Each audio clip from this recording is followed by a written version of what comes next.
Welcome, ladies and gentlemen, to another edition of APCW All-Pro Championship Wrestling. This is your host, Mr. Green. And we are going to kick things off for this edition with Tag Team Wrestling.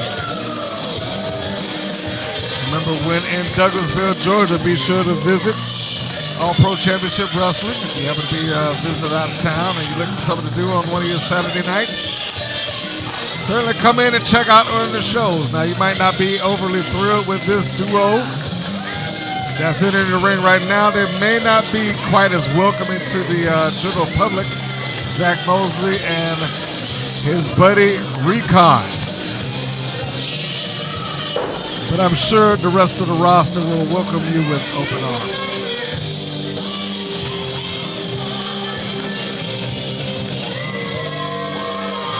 Mosley and Recon applauding. Mutual Admiration Society, to borrow a monsoonism.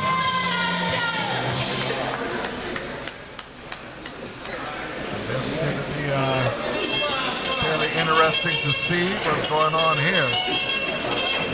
We've got a favorite. At least you can hear the applause. I'll just let that speak for itself.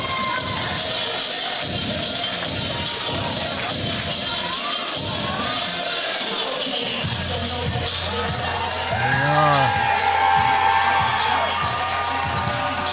Branden and Rodney. In the top left of the screen.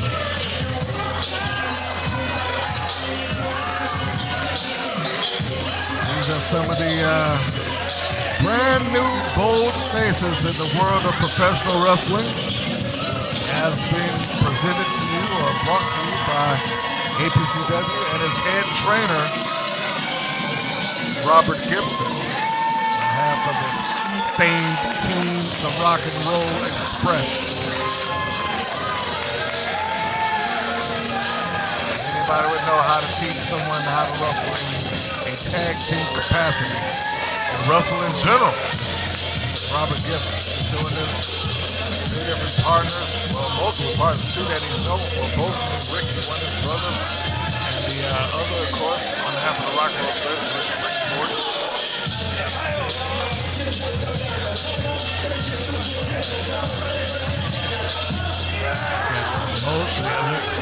You see him motioning, hurrying up.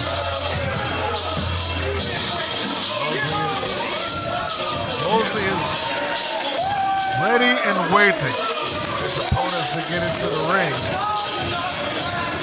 Because Branden and Rodney, I don't know if they're perfectly making them wait. They certainly are not going to do it on their time. They're not going to rush just because they were told to do it.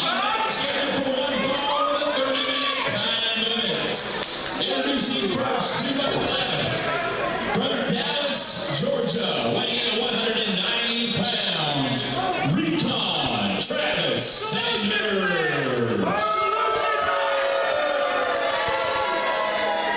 His tag team partner, even though he doesn't claim it, he's actually from Douglasville, Georgia, weighing in at 205 pounds, Zack Mosley. He doesn't claim being from Douglasville. You just heard him say, "No, I'm not." And he actually is from Douglasville, Georgia, weighing at 205 pounds, Rude Boy Rodney. His tag team partner from Dallas, Georgia, 105 pounds, Branden Shane. Together, they make the team called the Reality Check.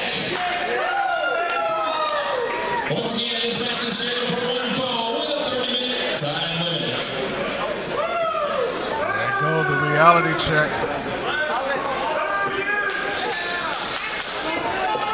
Rude Boy, Rodney Wayne and Branden Shane. Easy to get that kind of fumbled up if you're going fast. But you know what we got here, a pair of individuals who looking to make waves in tag team wrestling, not just here, but in APCW, mostly across the Southeast. So you would imagine that a match between the two of them at this stage of their careers would do wonders for setting them apart. A series of exchanges going on there. You know, you can say what you might about Zack and his willingness to completely disassociate himself from his own hometown. But he has shown that he is capable of wrestling and wrestling well in the ring. If nothing else, his ego might get the better of him from time to time. He just took a drop kick and didn't like that, so he tags out to his partner, Recon. And now tags out to the Rude Boy. An exchange on both sides, basically starting over. Recon didn't even worry about the time. He put the boots right to his abdomen and punched him to the ropes. Sunset flip by Rodney Wayne. 2 count. Recon's able to escape. Charges into the corner with the knee lift. Rude Boy in control. Just gave him a nice back splash on the opposite end. Bulldogs him into the center. Reality check. Making waves.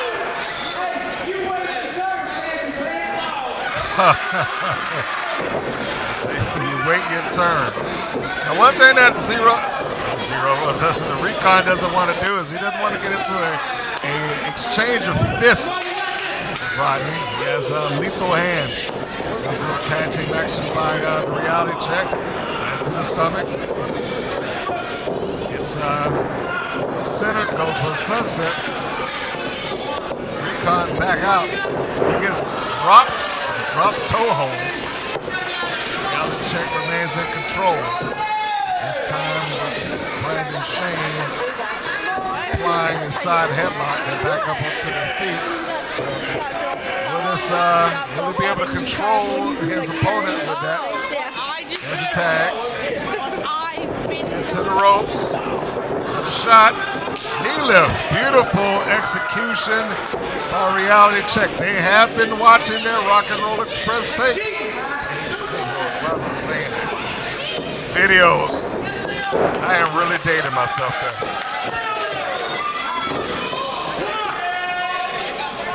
Side headlock applied.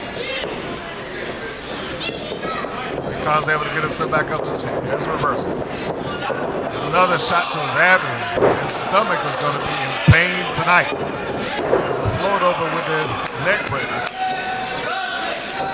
A low drop kick right there in the chest. I'm surprised he didn't catch him in the abs again. That would have been like the 4th or 5th time. He might not be able to breathe by the time this is over. Recon, his reflexes are still good. He was able to get out of the way from that elbow drop that was about to come down crashing across his chest. Fortunately for him, he escaped. He's walking Rodney Wayne. Well, I was going to say he's walking into the middle of the ring. Rodney was able to wiggle free. Mosley just came in for the save, and that brings in Branden. Brings in Rodney's partner. Recon is sizing up, sneaking in behind. Well, I guess it wasn't really behind, but he was sizing him up, and when he turned around, he plastered him with his clothesline. There's a tag. There's Recon and Mosley. I guess this is where exactly Zack Mosley wants Rodney Wayne to be. He's finished draping him across the bottom rope, elbow shot to the back of the head. Into the rope. There's a vicious clothesline by Mosley. He's recovering. It's going to take a little bit more than that to keep Rude Boy down. And then there's a blatant choke right in front of the referee. I guess I can say that Mosley's smart enough to know that he has till 5, but I mean, that is pretty bold to be doing it like that directly up in the rope, sitting right next to him. ducks underneath a wild clothesline. And a high cross body, and Mosley shows his strength, catches him. Turns it into a backbreaker, open hand palm strike right across the abs. Good measure. Hooks the leg. Rude Boy's able to escape. The audience clearly, solidly behind the team of Reality Check. Branden is pacing. It's like a lion in a cage. He's hoping to get that tag so he can help his team turn this thing around. They were in control earlier. Mosley and Recon are now taking that away. Rude Boy getting up, trying to get loose. The ropes. Shoulder block on Mosley. Top. On the hip toss by the Rude Boy. And into the ropes he goes. And he connects with the elbow drop. Flips him over, pushes him over with his head. Went for a cover, but not quite. And there was a quick headbutt there. Might have missed it if he blinked. This is where his opportunity to make a tag is, and there he goes. And here comes Branden Shane, kicking to the abs.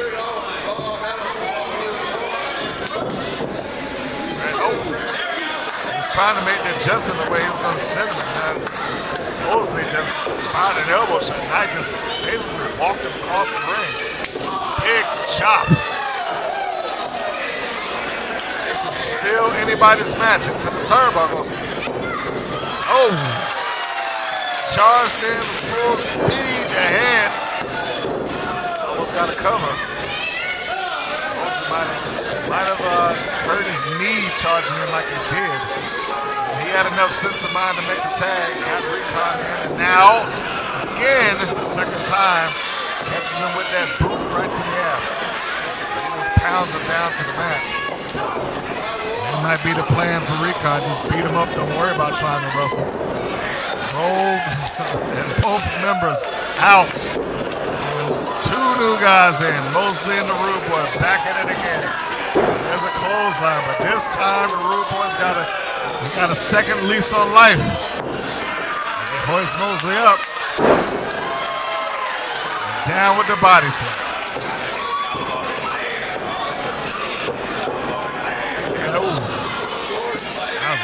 Stiff kick right to the side of the head, drops an elbow right to the back. I don't know how many of that they can keep up. Mosley just comes up and high, grabs the arm, tries to get him a ripcord clothesline, but ducked it, turned it into a back suplex. That's a good adjustment by Rodney. He's a little dazed right now. He was going to his corner, but now he just headed in the opposite direction. Hey! My goodness. Grabs Mosley and basically pulled his head first into the second turnbuckle. Mosley makes the tag. So again, now we got a Branden Shane and Recon in the ring. Branden's getting distracted by Zack. Recon's checking from behind, kicking at him. There's a body slam by Recon. He said that is it. He's going to the top rope. He's going to maybe the opposite corner. Oh, flew off. He flew very pretty, but he caught nothing but the canvas. And there is a face plant. And here comes Rodney. Modified underhook to the DDT. And that puts him out. That was a little bit, he just saw Recon. I think he's kicking out, but his timing for the kick out is way late.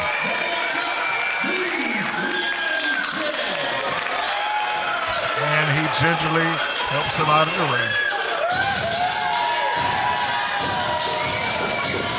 And the celebration's on. Reality Check scores the win. And up the tag team ranks. Reality Check goes.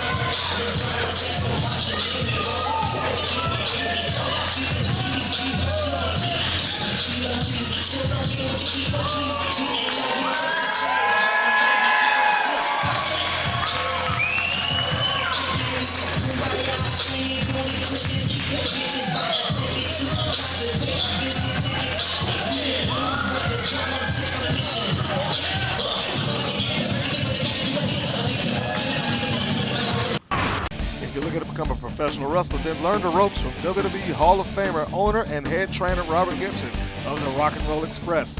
APCW is a full-service academy and promotion with adult and youth programs available.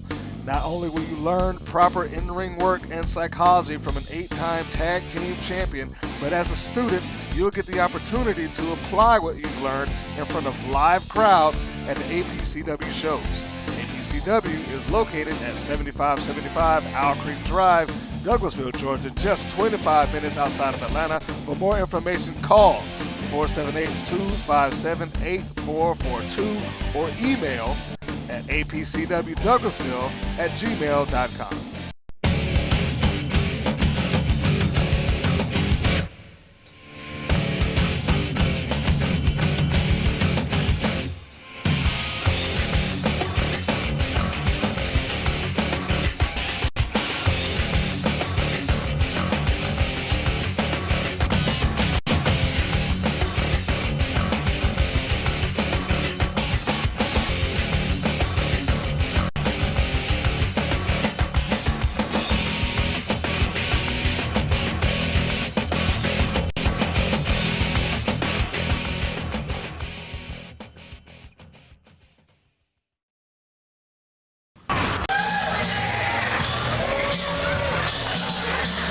Now we enter into the portion of the night where we are introduced for the first member of Angel's Army, who is always on the quest for power, always looking to bolster her ranks. We got Angel herself. We got Mr. Elrod Campbell, Mr. Southern Destruction. And we have who I would now deem as, I guess, the diabolical Alister Crowe.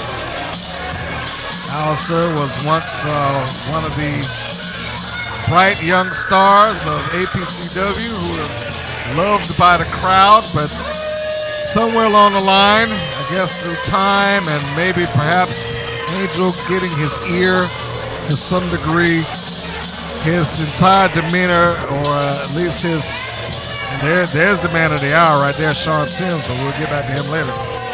Alister has seemed to change his outlook on the fans, his outlook on this promotion, his outlook on maybe life in general. And when we look at the entirety of the Army, there's a lot of talent and power there. It's just a shame that it is routed and wrapped around the finger of that woman there. She's an interesting young lady, to say the least.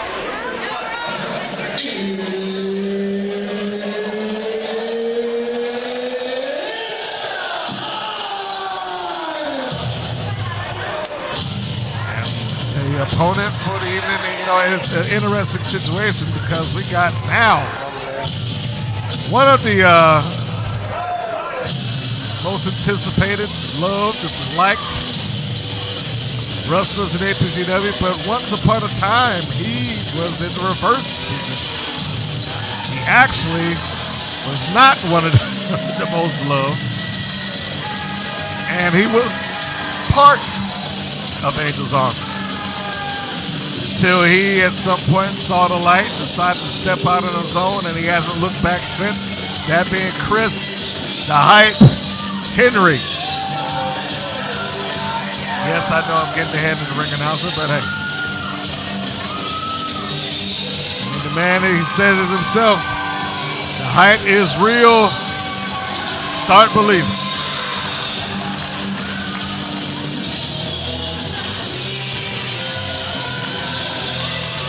These two gentlemen have crossed paths before. I know for certain that they've done it within the confines of a tag team match, but in a singles one-on-one competition, that might prove to be a little different. Although Chris Henry, I would say, has a bigger hurdle to jump than clearly Alister does. Chris Henry has only himself out here. There's no one at ringside accompanying him, where Alister has both Elrod and he's got the managerial services of Angel. I know APCW is very good about their when they allow to stay at ringside and what have you. She's worked it to where I guess she can have two people, including herself. She's the manager. She has the manager's license, but then Elrod is her personal protection. It's absurd, but it happens. Escorted to the ring by the First Lady of All Pro Championship Wrestling, Miss Angel. Along with Mr. Elrod Campbell. Hailing from Shreveport, Louisiana. Weighing in on 164 pounds. Alister Crowe.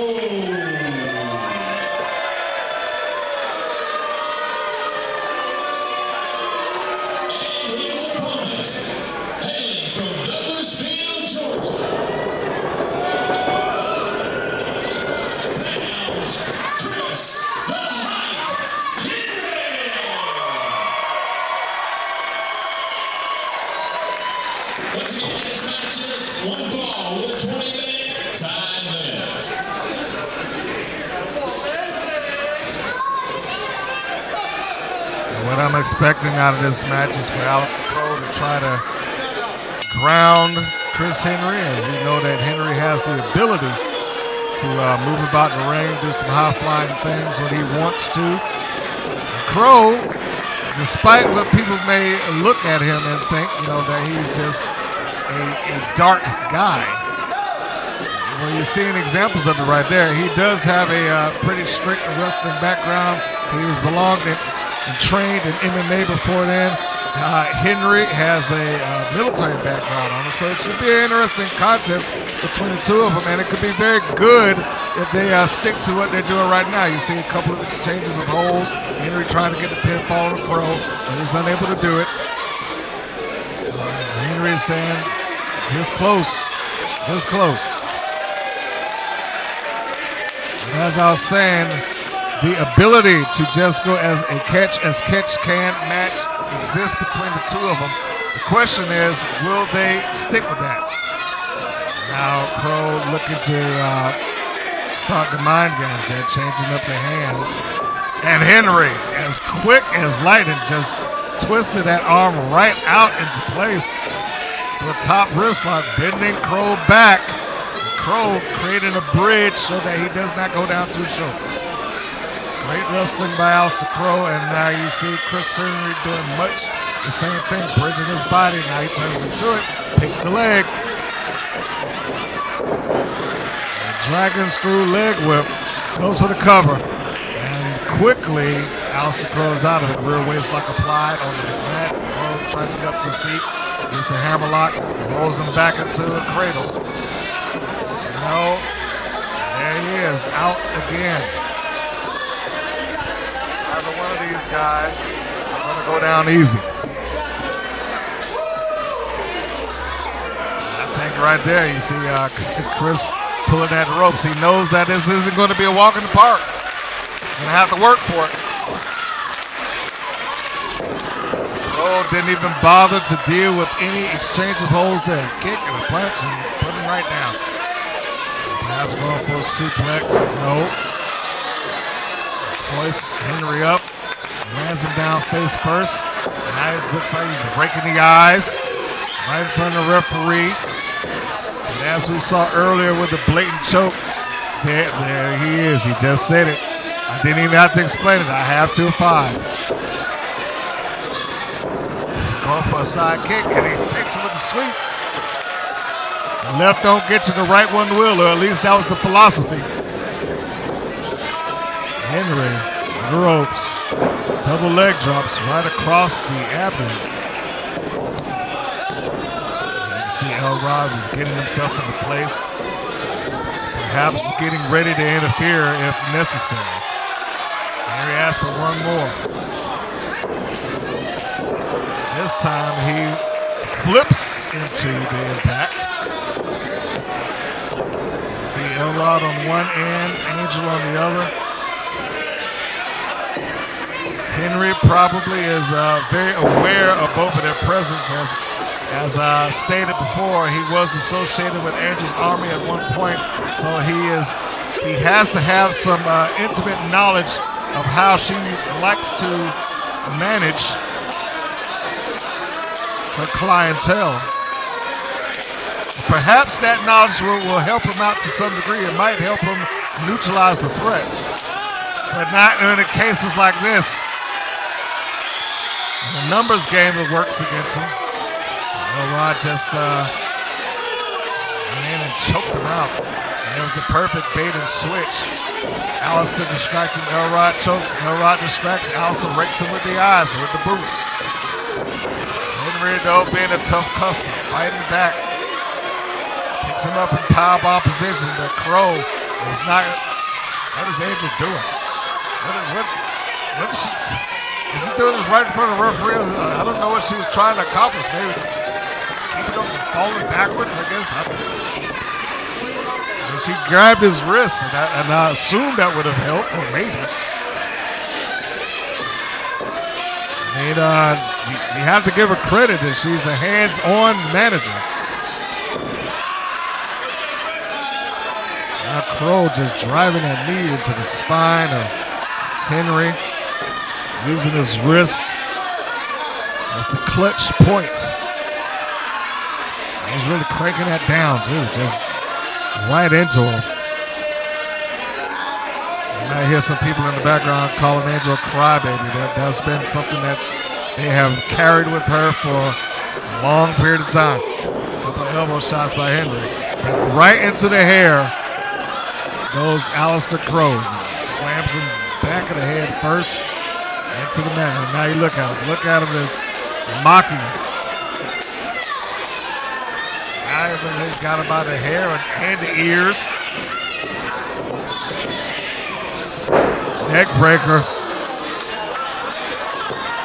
Neck breaker with brilliant execution by Alister Crowe. Now you can talk about that MMA background, body scissors, and possibly has a sleeper applied on the mat. He's going to make Henry work to get out of it if he can. He's going to use his legs to squeeze air out of his lungs. He's going to use his arms to constrict the blood flow in there, getting into his chest. And he has his body dead weight so that Henry can't move. And he almost went out. Henry isn't going to give it up that easily. And like I said before, look at Henry demonstrate the strength. Backs him right up into the corner. Picked a grown man up off of the ground on his back, ran him into the side. Turnbuckle, deceptively strong as Henry does a quick shot there. And a turn by Alister Crowe. Referee wants to get them out of the corner, but really nothing illegal going on there. Reversal by Alister. And Henry right to the top rope. Comes down on his feet. And a German suplex with the release. Is that going to be enough? It's moments like that where I definitely agree the hype is real.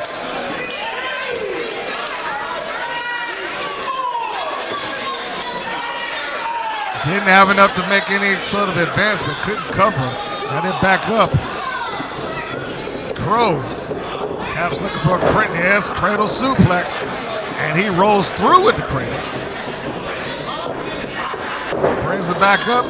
Hooks the leg again. And is he rolling through for a third time? And this time Henry's starting to block it out. He lifts the knee actually. Brings it up into his chest. Oh man. Got a couple of shots on Alister, but then he went for that leaping side kick. Alister got out of the way. The referee caught it and pulled. There's a cradle suplex, and he's got a brilliant hook. And there wasn't even a count to start. I'm not sure if he would have kept him down or not. But Alister realizes that the referee is not there to even do anything for it, to let it go, and now he's trying to do some damage, but Henry's fighting back. A couple of quick shots and a kick. He's telling him, come on, ducks underneath the clothesline, hit the ropes, ducks underneath the second one. Handstand. Oh, great counter. He tried to handstand and they're bringing it around to a spinning kick. Alister knew it was coming and caught him in a heel hook, and he has got him. Henry may get this there. He is in the center of the ring, caught in a deadly move. He's trying to drag himself and Alister Crowe over to the rope so he can break this hold. That heel hook is in tight. It is in there, and it is in there so tight. Henry was thinking about tapping it out. He's thinking about giving it up. He made it. He made it. And Alister cranked it down even harder. Held it for as long as he could. Say what you will about Alister Crowe, but it was a fantastic counter that he delivered. The open palm strike. Big chop across the chest. Reversal by, whoa. That reversal almost sent Crowe right into his comrade, right into Elrod, who was up on the ropes. Henry sends Alister into Elrod, catches him with a complete shot, and gets the pin, and it is over.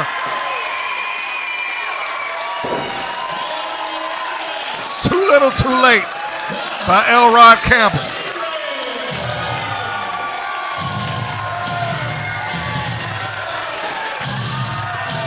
Wow.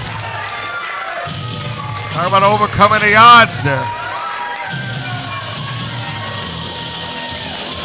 Well, it looked like what Elrod was intending to get up there as the Alister was going to send Henry into possibly his fist.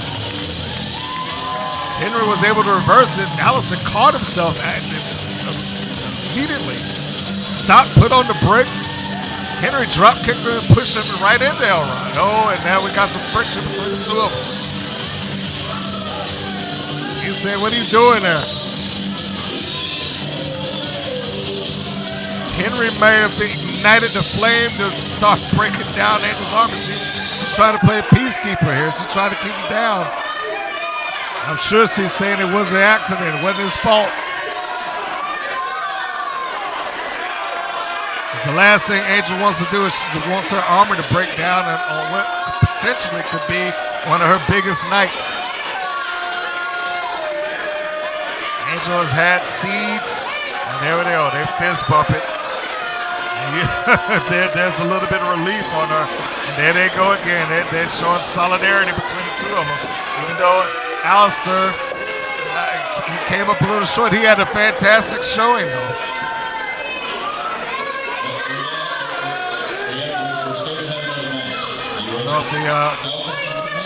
The ring announcer told us there's got to be a match.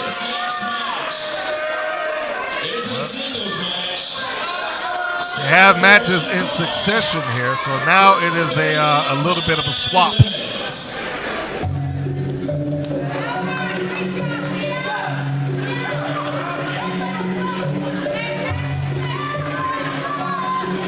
can tell by the body language there.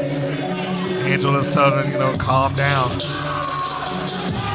So, maybe the miscommunication there, if Angel is good, she can get them to leave that alone, and, perhaps she'll direct more traffic next time. But it'd be better, these things wouldn't happen if they were just in the back like they should be. Have to worry about running each other, wouldn't have to worry about knocking heads or errant fists. They just didn't interfere, and they were in the back. This would not be an issue. However, I think that is going to be wishful thinking on my part and everybody else's part to believe that they would ever not interfere on Angel's behalf. Here comes the Serpent Dragon, Branden Whatley, demonstrating his martial art prowess, although I believe he is demonstrating it to the wrong individual. Probably, maybe he's telling Alister this is what's going to happen to you if you interfere in my match. So you know what? Now that I think about it, that might not have been a bad idea. You can just say what's going on, and you get in my match, you're going to catch some of these.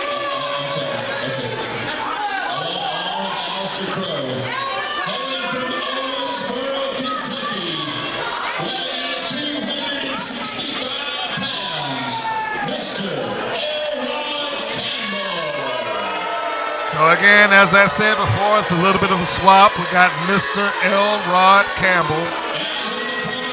And this time, Alister Crowe is going to be on the outside, and Angel, of course, is not going anywhere. I'm not sure how they're going to justify Crowe being there, but maybe there's understanding that as long as Angel is there, she gets to have one of her members to protect her at all times. I don't know. So the first thing we notice here is that there's a size difference between Whatley and Campbell. Whatley's no small guy, but Campbell's pretty freaking big.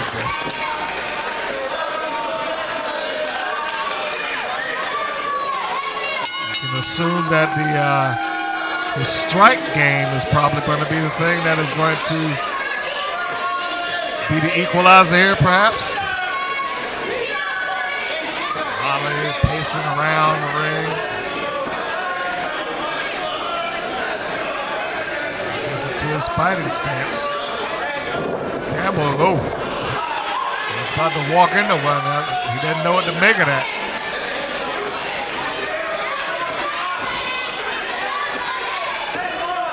He's light on his feet there. He's ready for a strike almost at all points here. And takes a quick jab this time.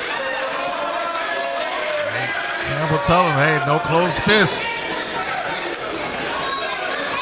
It's a wrestling match. He's picking him out with a couple of kicks and strikes. Campbell saying this is not karate.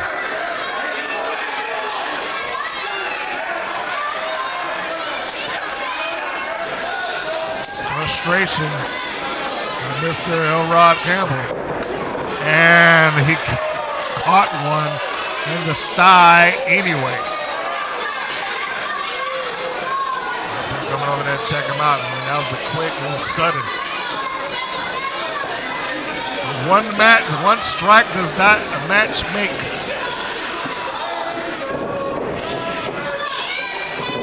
And whether we dislike Elrod or not, he is correct. It's a wrestling match. He's going to have to grapple with him at some point.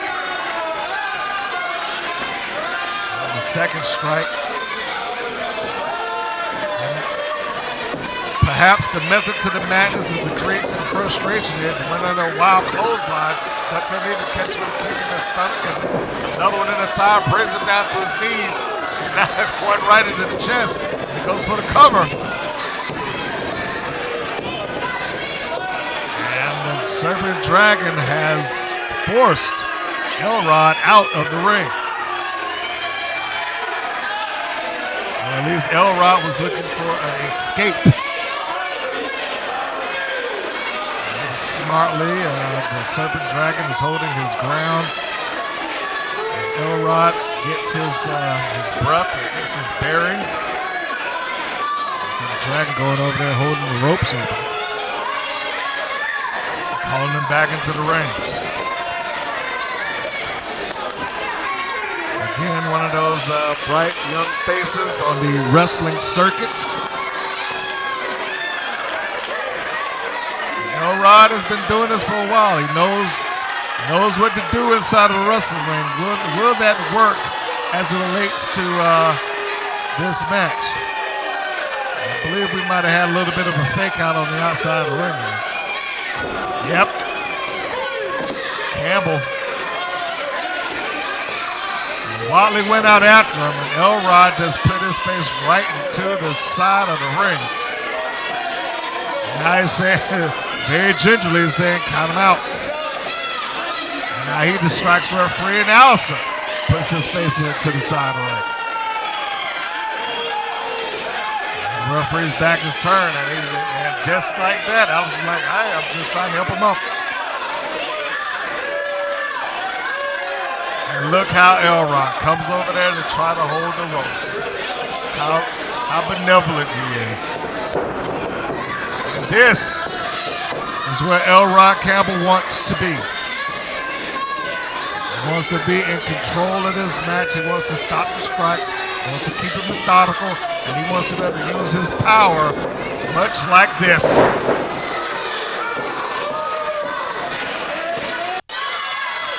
Big spine buster by Campbell. Brought Whatley down full force. Will it be enough? And now he's just choking him out on the second rope. The referee trying to get him off of it. And again, he walks it back, and Elrod just takes over. And Alister now choking him out on the other side. And that was a quick, cheap shot. Angel's acting like she didn't do anything. Quick slap. She wasn't going to do anything to help Elrod win. It just makes Angel feel good, I guess. They're going to need the clothesline. And a high cross body, but a high cross body right into a mouth. Turned it into a slam. And there you look at that. Double bicep. He's saying it's all strength, but you can't deny that. Hooks the leg, but he didn't have enough weight across the shoulders to keep Whatley down. Serpent Dragon trying to find his opening. There was a forearm shot, just drove him across the ring. Got an Elrod sucks chant going on here.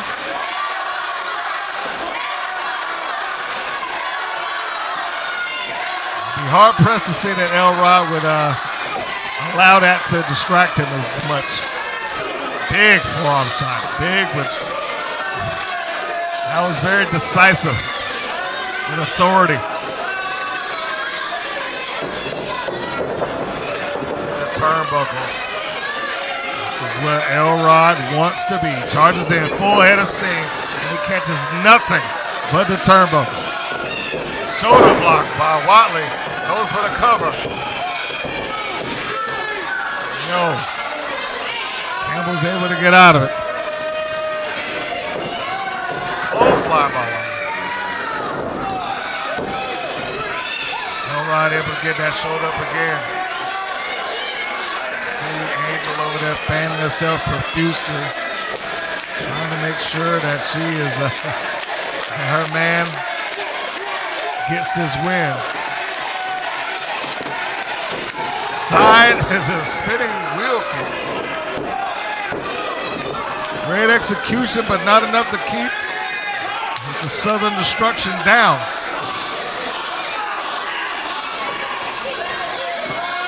Alister's just pacing back and forth from the outside. He gets up on the apron. There's an opening.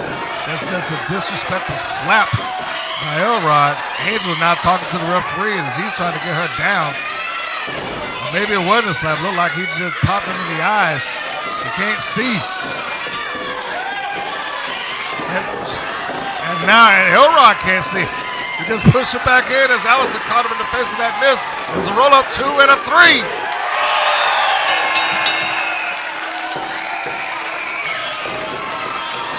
And wow.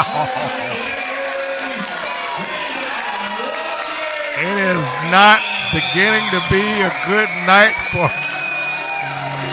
Angel's Army whatsoever. They had, look, I don't know what Angel's complaining about. It's like she's saying something went wrong. Elrod he caught a face full of Crowe's mist.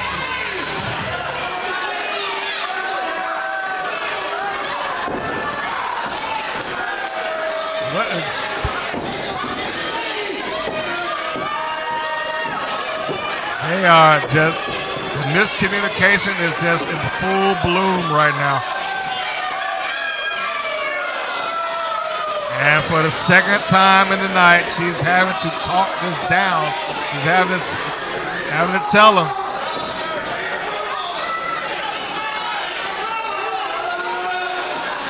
He heard Elrod. He was screaming, "Angel, I can't see." Now she's screaming. That dude missed him in the eyes.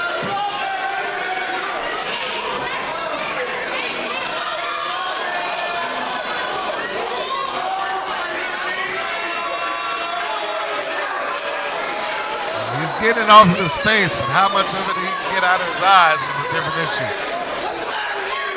Now there we go. They're starting up again. So what's the matter with you?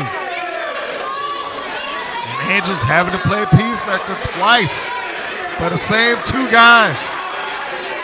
It seems to have a little issue going on here with Angel's army. I'm sure the ring announcer's probably not making it any better.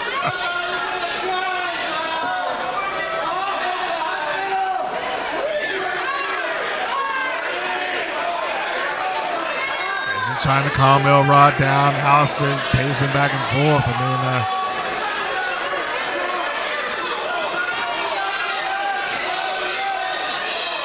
I'm certain that was not his aim. Whatley was just a little bit too quick for him. Too quick for them both. Alister trying to help him out. Getting him up off the ground and leading him to the back. This is not a good omen if you believe in such things to Angel.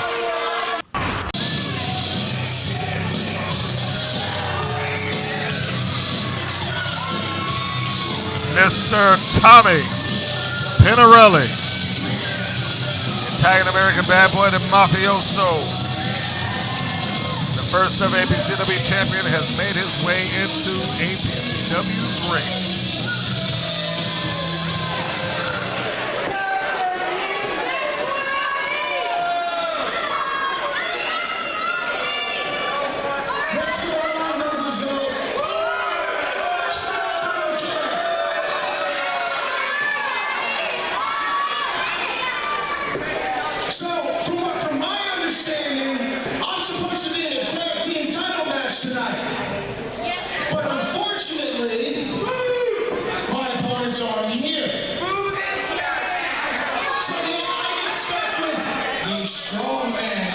Steele.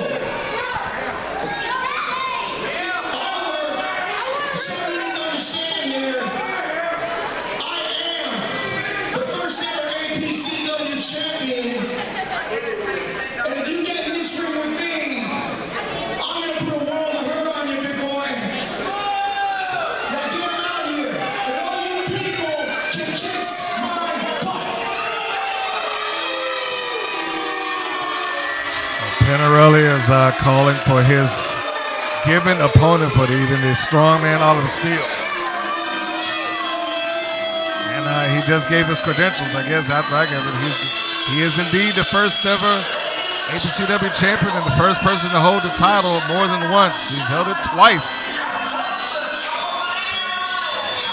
It's another one of those cases of you may not like him, but you cannot deny his ability in the ring. However, will that ability be able to overcome the strength of Oliver Steele?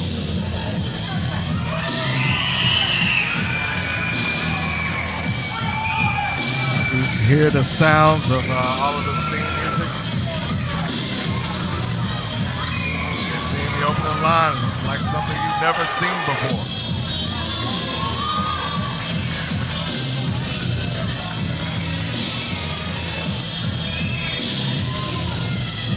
I would venture to say most people here probably haven't seen a legitimate strong man, carnivals and whatnot.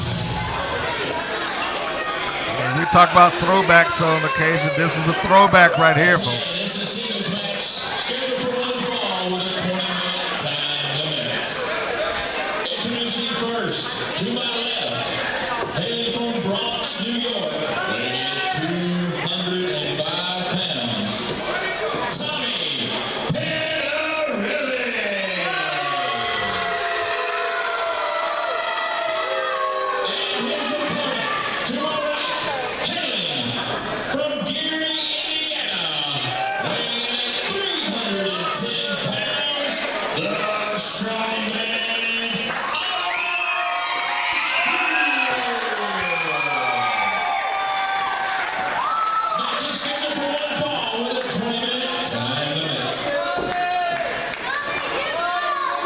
Advantage for size, height, and strength. I'll let you decide that. It could be pretty clear that legally doing the bicep. And the Penirelli Penirelli is going to have an uphill challenge as it relates to those things. But again, I mean, we can't knock the idea that Penirelli was the champion here, so it's not as if he hasn't wrestled against those type of odds before, and there's the show of the strength.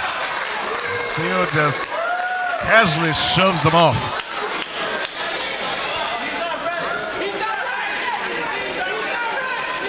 Penirelli said he wasn't ready. Probably shouldn't be going for this. There's a collar and elbow tie again. Penirelli's trying to walk. He tried to walk him to the corner. And there was a little bit of frustration. I don't know why he's trying to prove either to the crowd or to himself that he's strong. He was legitimately upset that he wasn't able to move. There he is. Went underneath the collar and elbow, got the word waist lock. Now he's trying to out-wrestle. Steele's size made it easy for him to escape it. Barely an inconvenience. Oh, okay, now he said he grabbed his tights. You could just see the ease that he just kind of flicked them off like that.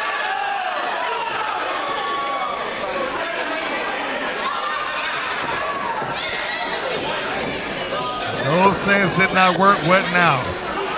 Collar and elbow tie up. A wrist lock, and Steele doesn't look like he's impressed at all. Turns him into a wrist lock of his own and does it with authority.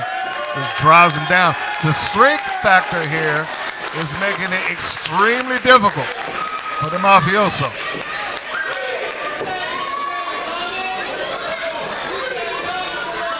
There's some people out in the crowd saying, "Get back in the ring, Tommy." Around, he's thinking about it. Back in the ring he comes. Trying to figure out what's the next step. What is it that I need to do? To the ropes. Oh!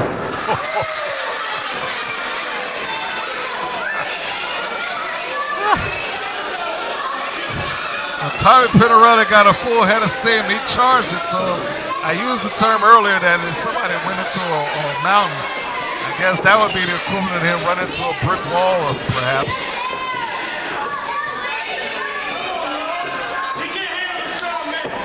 And that seems to be true for right now. It doesn't seem to be. He doesn't know the answer at this moment. Steele is very, very comfortable with this match. He's not pressing any advantage at all. He doesn't feel threatened by Penirelli whatsoever, and he's going for a test of strength. Oh! Within seconds, maybe a second, he drives him down to his knees in this test of strength. And he's got his knuckles bent over back, so he just flipped him up and forced him back up. Why would he even attempt that? Now there's wrestling. He breaks the grip, turns it into a wrist lock, and again, Steele didn't seem impressed. Penirelli literally just let it go and ran out of the ring. This is not going his way so far. He's making the count here. And Steele, he's inviting him back in.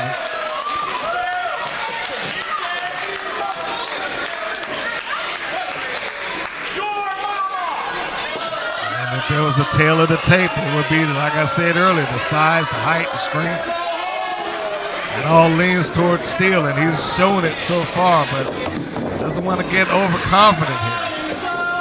Oh, maybe he has good reason to be overconfident as he just hoists him up into a body slam. Again with ease, goes for the cover. First cover of the match. Not moving with any sort of urgency. Shoots him into the turnbuckle. Did it with such velocity that he came off and hurt his back. Up to his feet is Penirelli. He was still in trouble here. Into the ropes. Ducks underneath the clothesline. And a drop kick. right to the knees. Or at least the knee.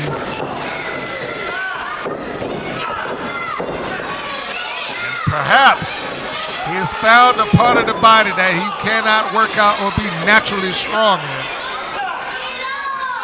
He's targeted the knee and he's got the big man down.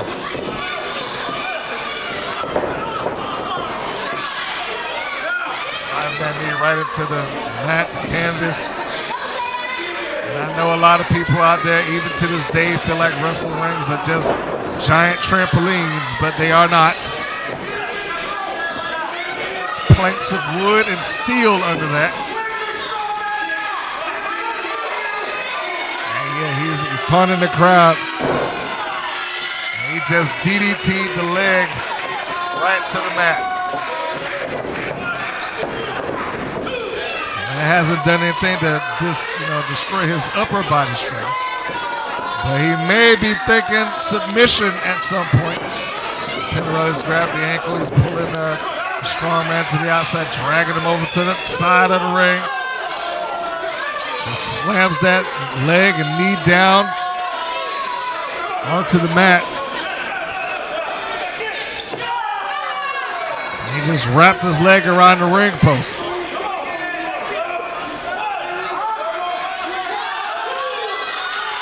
Again, the strong man has got to feel like his knee was being separated from his leg at this point. He's going to have to find some way to get himself back on his feet and be able to reinstitute his strength. That was his, no pun intended, that was his strong suit here. And it goes blatantly for the eyes. Certainly not looking to give up the advantage he just worked so hard to gain. Closed fist. Brings it right across the jaw of the strongman. Whips the leg. Takes Oliver Steele back down. Looks it, goes for the cover. And Oliver Steele pushes him off. Saves himself from the pinfall loss. Penirelli saying he's carrying on with referees. That was 3.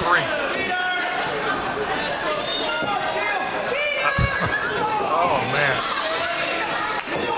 Steele's not giving it up. Not at all. Even on a bad wheel, he's back up to his feet. DDT. That could do it. But it does not. Not enough snap behind it. DDT's been known to finish off many a match over the years. It is a time-tested move, as is this move, the figure 4 leg lock, and it looks like Penirelli's going for it, and he has it applied.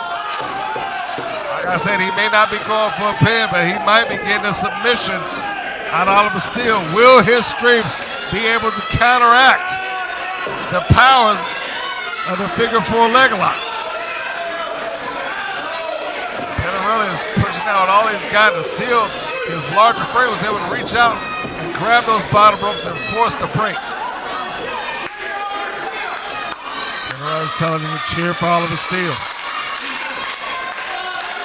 I'm sure he was being facetious when he said it, but they're actually cheering for Oliver Steele because you know what, Tommy, they like Oliver. There's a right hand, and a right hand return by Steele.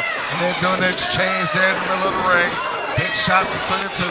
I'm not sure if Tommy Penirelli wants to be caught up in a fist fight, and he's coming up on the short end of it right now. Those big right hands have driven Tommy to the ropes. Goes in, and just got caught in a bear hug, which got turned into a belly-to-belly. And Penirelli found his way out.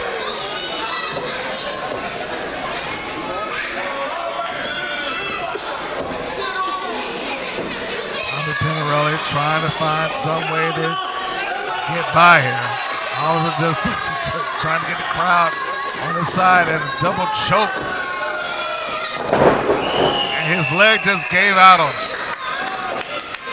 In some circles, people have called that move brain damage. 2. And no. Tommy Penirelli just got his hand on the bottom rope. The referee's waving it off. He's waving it off.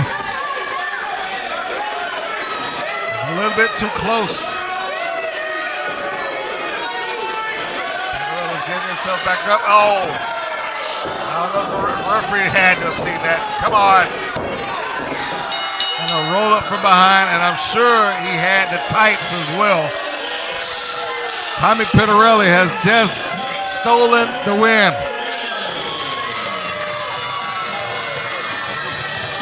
And well, there you go. All of us complaining about his limping on his bad leg. He said he had my tights.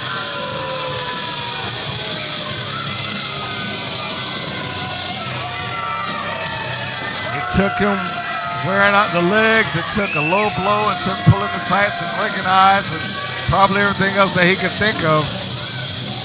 Penirelli scored the win. After Oliver Steele bounced him around the ring repeatedly.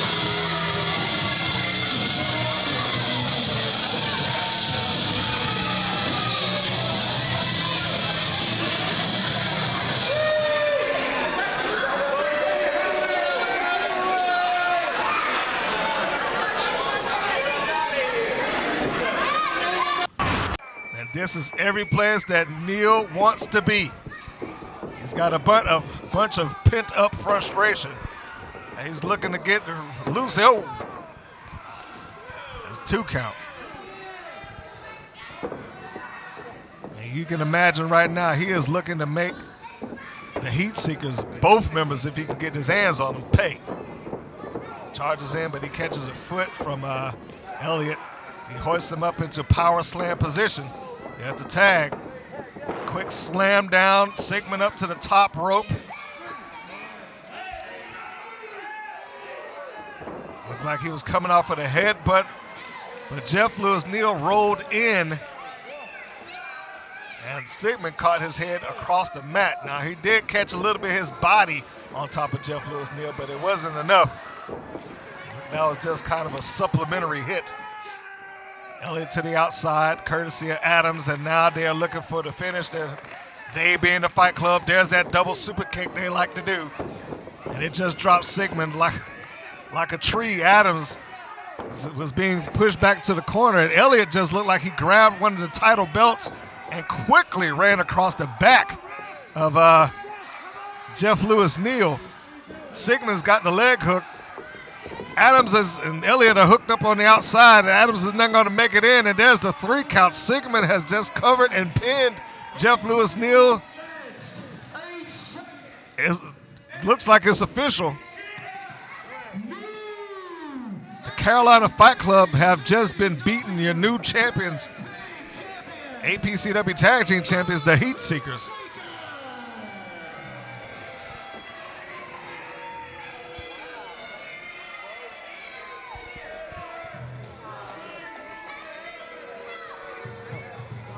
Fans out here that do not want to hear that. They don't like this announcement. There it is.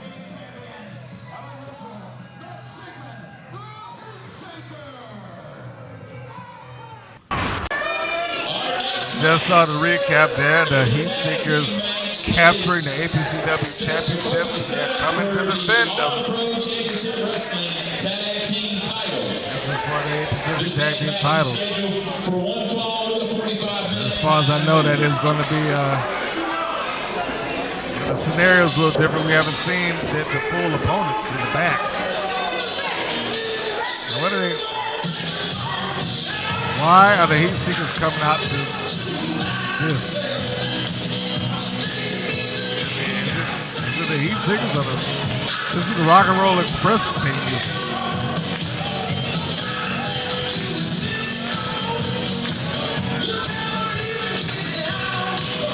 Why is this music playing? This music belongs to the Rock and Roll. I mean, the Rock and Roll Express is pretty much noted for this. And here come the Heatseekers. Why are the Heatseekers using this theme?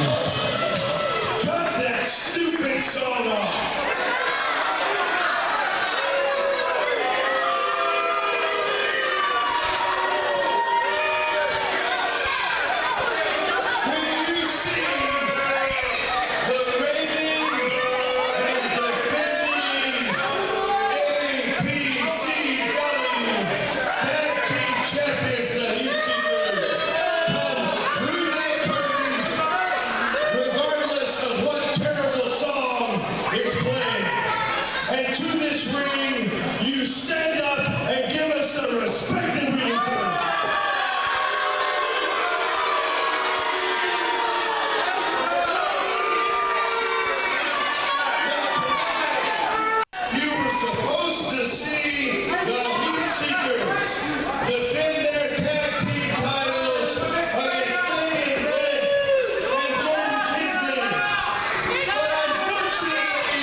kind of the Heatseekers. At first they came out to music that they don't really use. And now because apparently Damian Bennett, I heard rumblings about it earlier. But since apparently Damian Bennett is not in the building and only Jordan Kingsley is here, I'm not sure what they are going to do with the tag team situation. Kingsley did make it to the building, but he clearly cannot wrestle on his own, especially not against a team as talented as the Heatseekers. And they are 4-time NWA World Tag Team Champions. And that's not a small accomplishment, to say the least. But Kingsley's here, and he's come out. Here's music playing, and he's taking the walk around ringside. And I hope this is not just a case of having a little bit too much bravado. He does not need to attempt to do this alone. Although I can certainly understand that he does not want to lose his opportunity at being a tag team champion.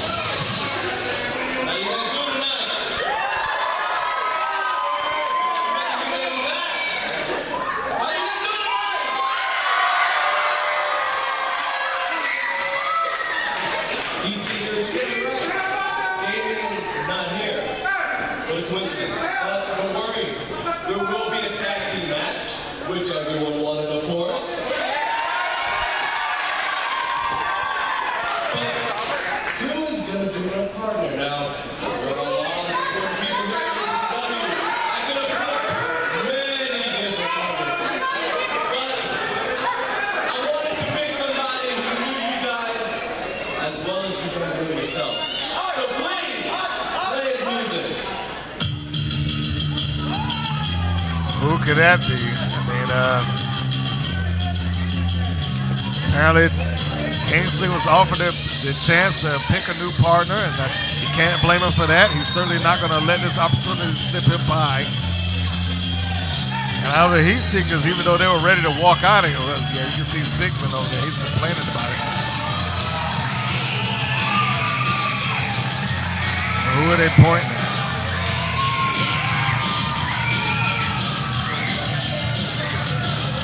Whoever it is doesn't seem to be sitting well with them. I think I just caught a little glimpse of it. That's 1/2 of the Carolina Fight Club. Eric Adamz.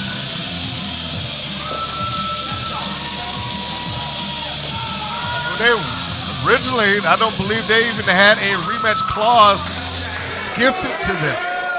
Heatseekers were trying to move on from the Fight Club. They saw the package at the top of this, and they were not going to get a shot. Since this was a scheduled tag team title match, but the original opponents are here, we're still going to have a title match, but the belts will not be on the line for tonight. Oh. There he is.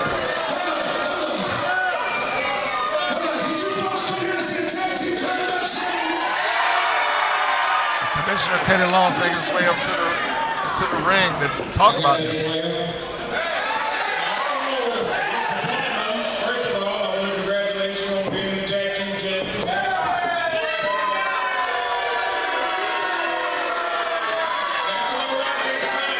For all these people here tonight, they paid to see a tag team match, and I thought this was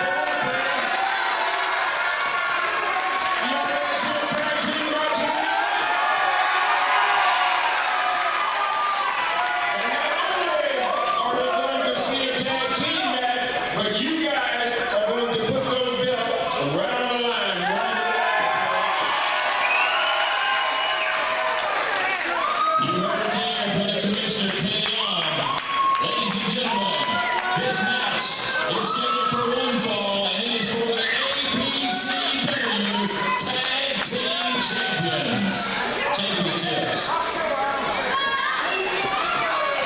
Introducing first the challengers. To my right, hailing from Queens, New York, weighing at 190 pounds, the Prodigy, Jordan.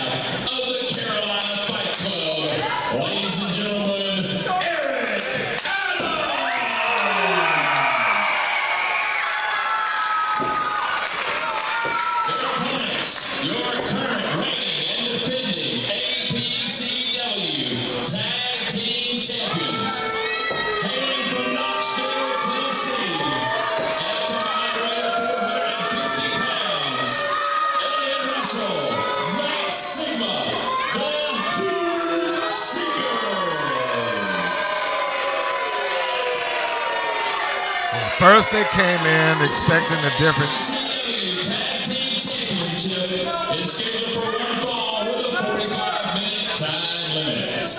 Different tag team set of opponents. Damian Bennett wasn't here, so then it was expected just to take pictures and leave. Then that turned into a non-title match when they found out it was Eric Adamz and Jordan Kingsley. And now, thanks to the commissioner, a decision has been made and has been rendered quickly. It's going to be for the tag team championships after all. It's going to be an interesting situation here, however. To the best of my knowledge, neither Kingsley nor Eric Adamz have tagged up before, although Adamz is a tag team specialist. He's normally with his partner, Jeff Lewis Neal. Like I said earlier, the last match that they had where unfortunately they came up short against the Heatseekers, we saw that just a little while ago. There was no clause for a rematch. They were not slotted to have a return match. The Fight Club, for all intents and purposes, have been knocked down to have to work themselves back up to contendership. But this team isn't the Carolina Fight Club. Jordan Kingsley, Eric Adamz. How well will they mesh? Sigmund saying, hey, no hard feelings, let's shake it out. Shake hands here.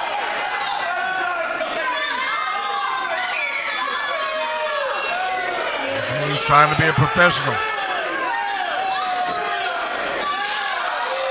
Sigmund and Elliott, neither one are strangers to APCW themselves. They're coming in and out of the promotion on a couple of occasions. The last of which, of course, they were able to secure their goal. Look, Sigmund shakes the referee's hand, shakes his partner's hand. He's trying to show him that he's a good guy and he can shake hands. Kingsley's thinking about it. He shakes his hand and tried for the cheap shot. Kingsley was prepared. Drop kick sends Sigmund down and out. Quick reflexes by Kingsley.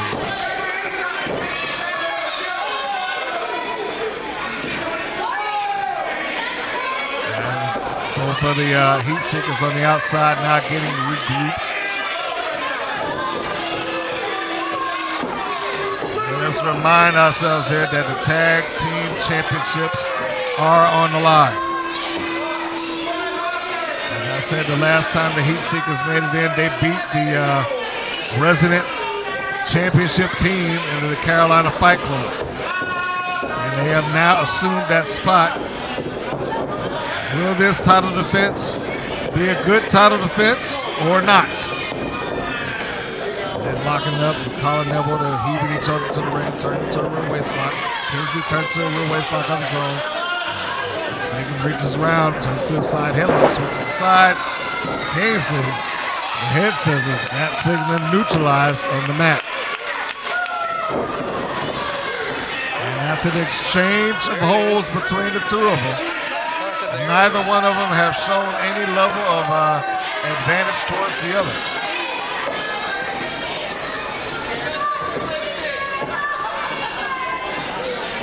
So they're hooking it back up and doing a knuckle lock, and Sigmund kicked him right into the abdomen. He tried it earlier. This time he connects, and he connects a second time. Drives Kingsley down to a knee.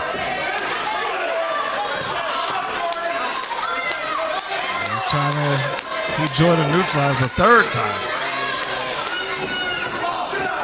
Jordan breaks the grip, turns it into a wrist lock.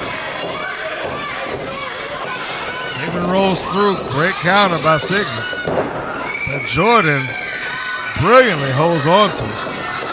Sigmund reaches his legs up, pulls Kingsley down. Kingsley now doing a handstand. Unique escape. Just keeps himself out.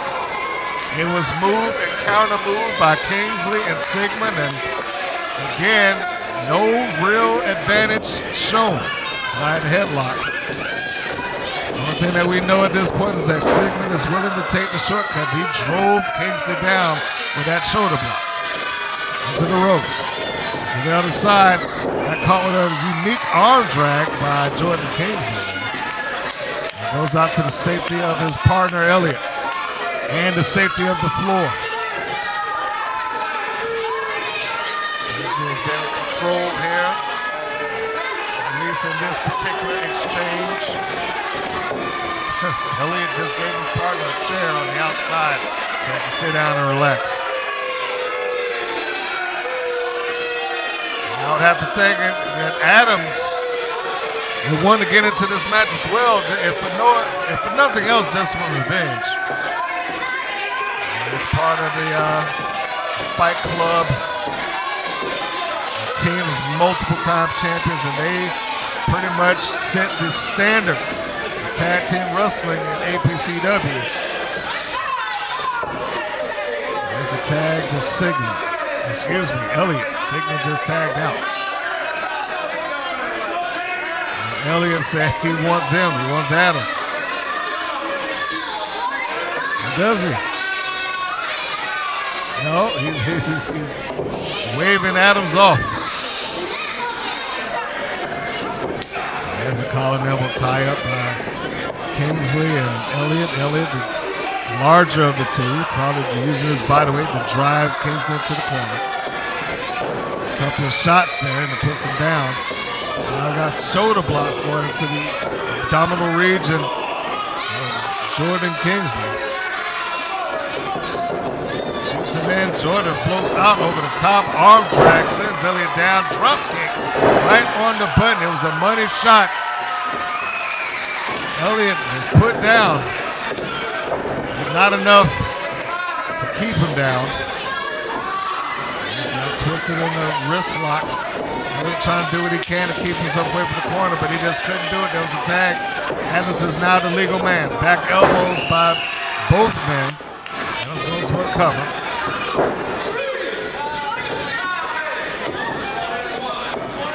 Side headlock applied. These men know each other all too well.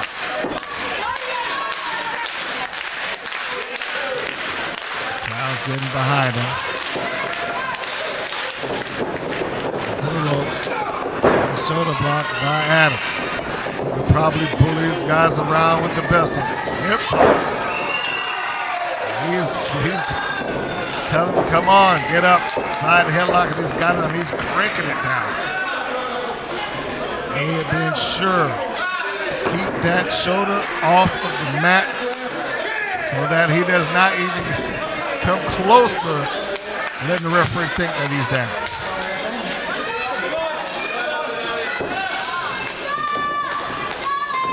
So far, the team of Adamz and Kingsley, again, who I have not known them to team up or even communicate all that often for that matter. We're doing decent. And Elliott tried to give us some shots, but he did not want to trade it up with Eric Adamz. He came out of the corner and missed his fire. And there's a backdrop. Sends one half of the tag team champions up and down onto the mat. There's a tag. And now a tag team maneuver perhaps into the ropes. Double hip toss.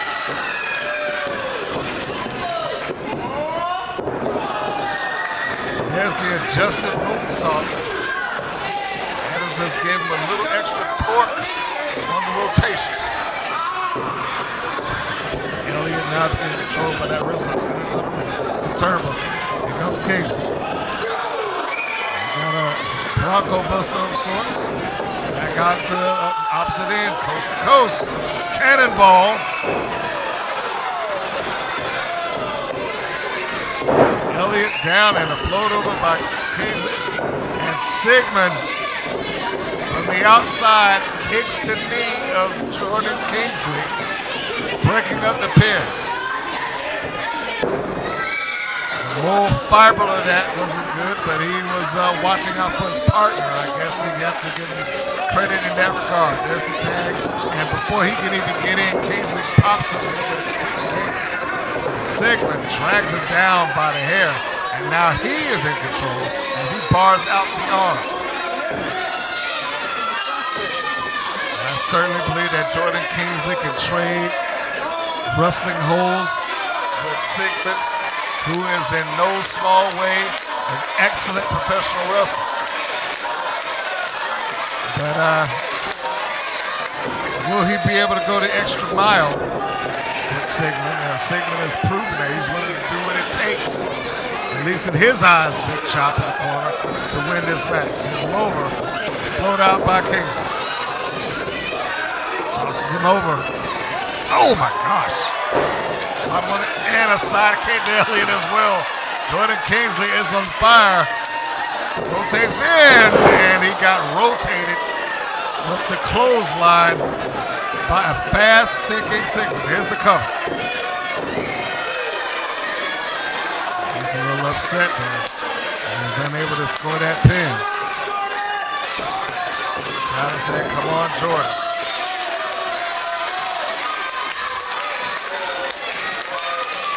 These gentlemen have been in the ring with the likes of the Killer Elite Squad in Japan, in Tennessee. They've been in the ring with the likes of the Rock and Roll Fight Club. Elliott just gave a tilt-the-world backbreaker to Kingsley. Their credentials are high. Will they be able to make it through this challenge? Kingsley is about as natural, as gifted and naturally gifted an athlete as I've ever seen. Got caught in a butterfly suplex there, and Elliott's going for another one. Second one. And a big stiff kick right in the spine. You gotta know that Adamz is on the outside. He is probably begging for a tag right now. Butterfly. Kingsley walked him over to his partner, made the tag, and sent him back in. They're gonna have to depend on Kingsley's tenacity and durability right now because he's caught in the wrong side of town. I have to say Adamz is doing the smart thing, even though it's got to be paining him to sit there and watch Kingsley get beaten up. Going into the ring at this point probably would do more harm than good. There's a cover. Kick out by Jordan. And chin lock applied by Sigmund. This crowd here certainly wants to see Jordan Kingsley succeed. I wonder what happened to his normal tag team partner, David Bennett, but that's a mystery solved for another time. Hot cross body. Kick out by Sigmund. Not ready to go down quite yet. He's choking him out on the second rope. Referee needs to get in there and make that break. Adamz came right to the outside and telling him where you're going. There's a tag. Heatseekers in complete control. Split the difference. And now Elliott's trying to do what he can to antagonize Kingsley so they can do this. That was a quick double team, and I was just giving him praise. He was able to keep his emotions in check. And Elliott went over there to try to light the fuse a little bit. They're going to need the clothesline. Sunset flip, great execution. Nope. His legs right onto the shoulders, but Elliott was able to box the ears with his knees and break it. Great suplex.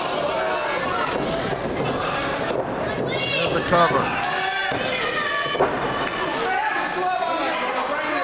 Durability and tenacity is what is taken, and he is demonstrating it in full.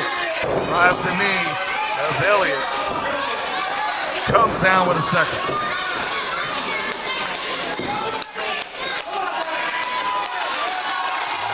Driving his knees, clutching the wrists.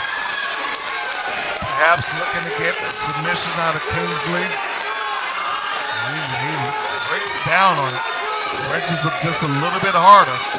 Kingsley trying to maneuver his body towards his partner. And that's not a good place for Elliott to be. Normally they try to get their body in between the partners so that they have to go through them first. And a reversal by Kingsley, but I'm not sure if he's got it in there great. Elliott was able to maneuver himself just enough for Sigmund to grab the hair and pull him into the corner. There's a kick, tag, and the Heatseekers.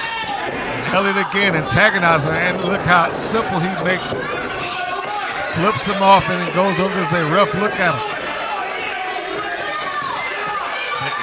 Okay, he's loosening up his wrist tape here. He gets his body right in between them, so he can't see. Referee's trying to look. I think it's safe to say that Sigmund has done this before. He knew exactly how to position that referee, exactly how to position his body to make sure that he was not caught. Charges in. Try to catch with a vertical splash in the corner, but not to be. Elliott came over to check on his partner, showing concern. Kingsley trying to drag himself for a tag. Goes through the legs. But both men made the tag. Sigmund went over there and got Elliott in, but Adamz is in, and he's a house of fire. Double sledge. Hoists Elliott up. He catches him down with a follow-in slam. Hooks the leg. It's not enough. It's got to be nothing but revenge on the mind of Eric Adamz. Revenge for the Carolina Fight Club. Revenge for Jordan Kingsley. Catches the clothesline. And catches it with a huge clothesline of his own. Sigmund felt it coming on and came in like a bolt of lightning and broke that pin up. That could have been it. Sends Adamz into the ropes, tucks underneath. Adamz shoots Sigmund into his own partner. And he tagged back out to Jordan Kingsley, who came off the top rope with a beautiful drop kick. Flew halfway across the ring and caught Elliott. How good is he? And they've got them both in the corner. Reversal by the Heatseekers. And he's just sent Adamz into his new partner, who just nailed Kingsley. This is the opening. This is what makes them champions. The Heatseekers just got him with a heat-seeking hit.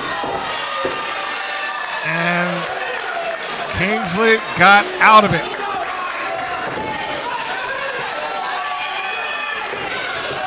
Sigmund and Elliott, you got to think that should have been it. And now they were just going for the move that they popped out the Carolina Fight Club with.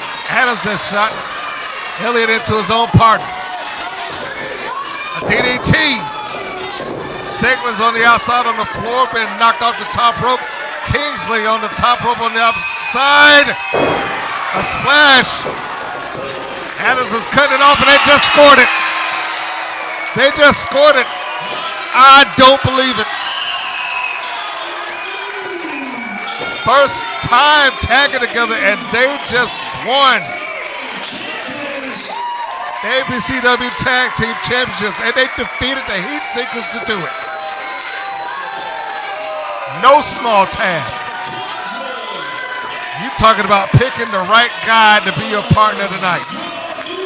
He was absolutely right. Somebody that knew them better than they probably knew themselves.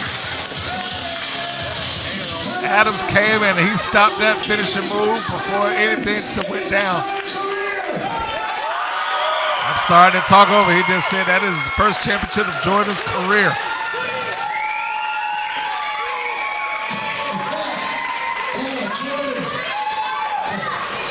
Jeff couldn't be here tonight. Damien couldn't be here. But I think they make that heck of a team. What are you guys saying? Jordan, I know you're going to feel excited. This is your first ever title in professional wrestling that you've won.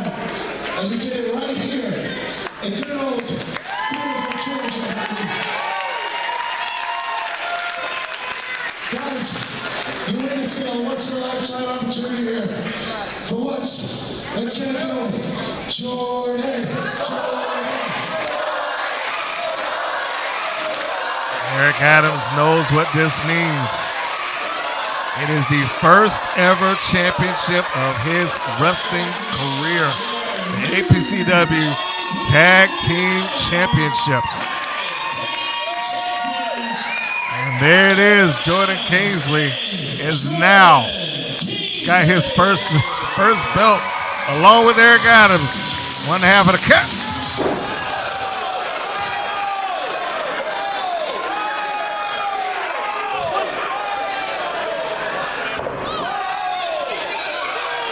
What was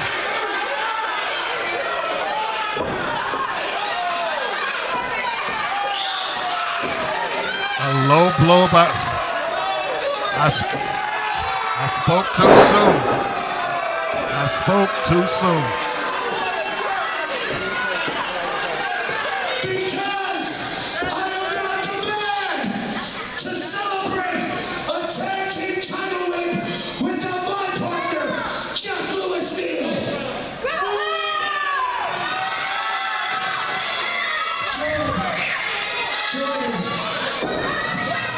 Jordan, I'm sorry, baby. I'm sorry, kid. You got a big career ahead of you. You'll have many chances. But you have no choice. But our next month, January 12th, it's going to be me and Steele. And you better find a partner, or we're taking the other belt. Here's your belt. This is my belt. And next month, the belts come back to the Fight Club. He apparently had his own reasons for taking this match. It certainly wasn't just for the winning the championship. It was for winning the championship to get the Fight Club back into title contention. Oh, now that's just disgusting. He just hawked up a look and spit right on him. It's gross. Horrible. His first championship win is tarnished. Completely tarnished.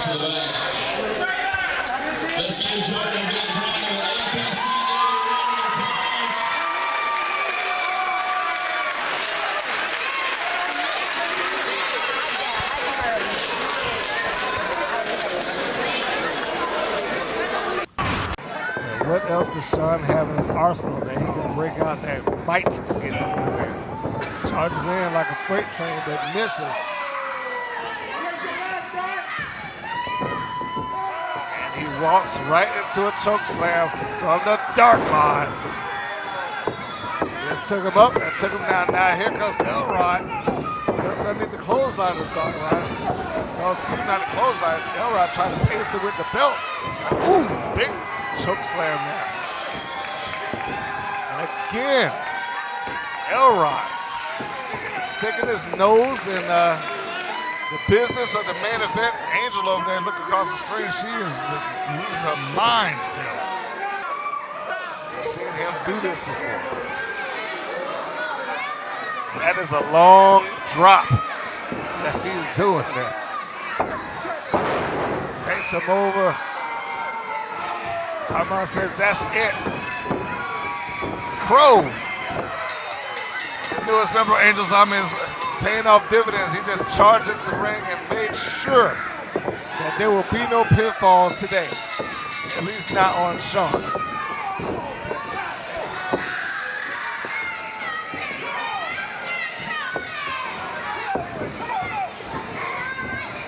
Elrod with a Uranagi slam. But let's make it clear the match is over with. And if I were a guessing man, I would say that Darkmon won this by disqualification through the interference of Alister Crowe, but it doesn't seem as if the Army is concerned about that right now. And there's that big splash.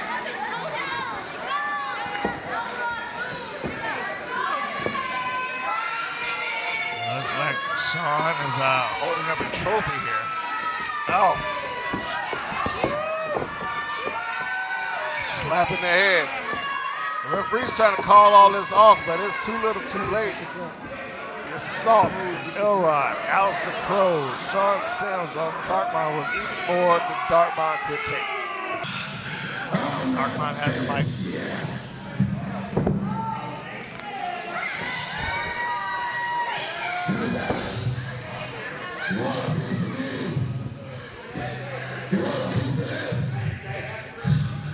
This time, I challenge you. Next month, right here, I'm ready for all of you. You want to shine the sun? Here it is, December 8th, right here. Who wants to see it?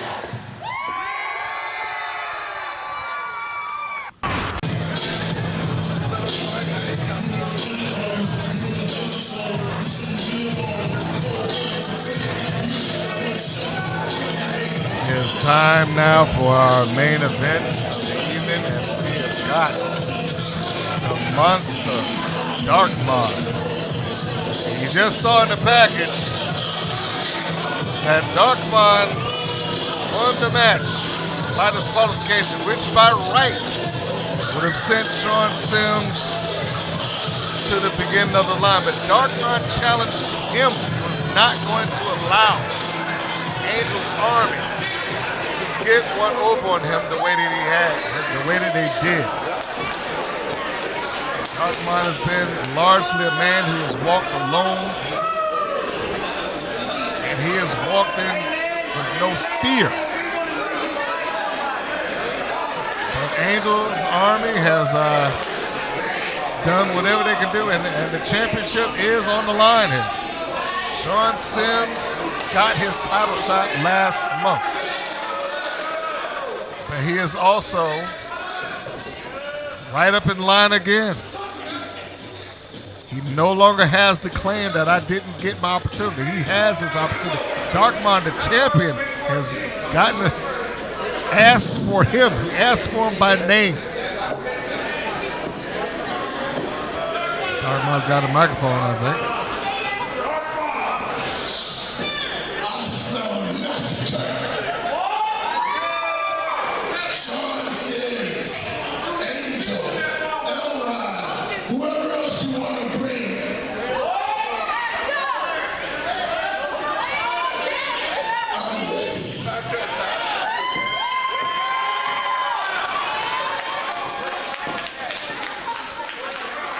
Hadn't been a good night for Angel's Army so far.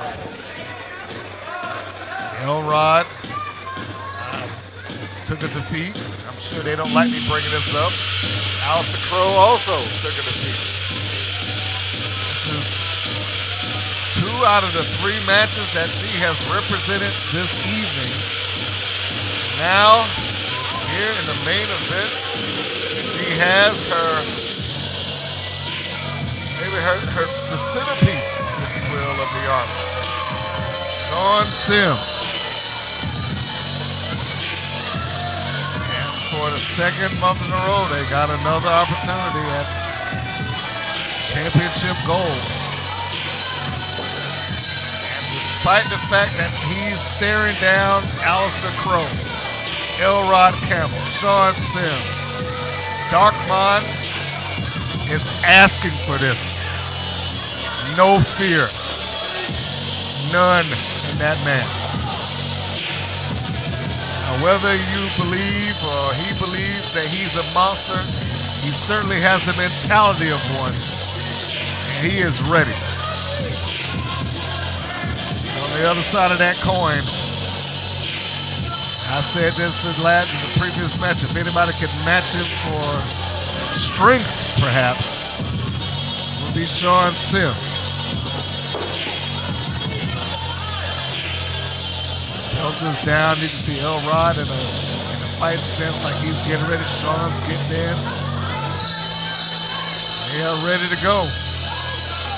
This match is scheduled for one fall with a 45-minute time limit, and it is for the APCW Heavyweight Championship. Introducing first to my left, the challenger, hailing from Villa Rica, Georgia, as he's being escorted to the ring by the First Lady of APCW, Angel, Elrod, Campbell, along with Alister, Crowe. Weighing in at 280 pounds, Steele.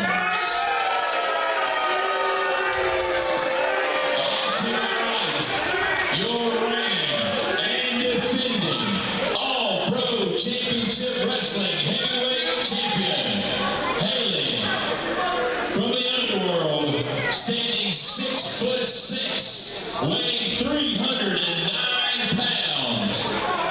Ladies and gentlemen, Darkmon.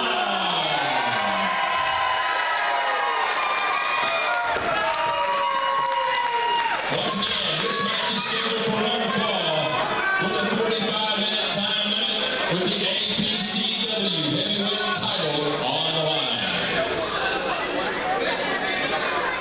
Here we are. Here we go. See Alister Crowe getting up on the apron there. Darkmon takes a swipe at him. Sean Stems is in the corner. Elrod now getting up on the apron. Like I said, it hasn't been a good night for Angel's Army. Let's just go ahead and put that out in the air. If Darkmon has anything to say about it, it will not be a good night any further. Teddy Long. I was going to say, Teddy might need to be a little careful walking up behind Darkmon like that. I think he was ready to strike at anything that was I don't know what you've been doing in the past, because I haven't been here. But I'm here tonight, and I'm going to make sure it's done right. So the first order of business is you and you get a step in.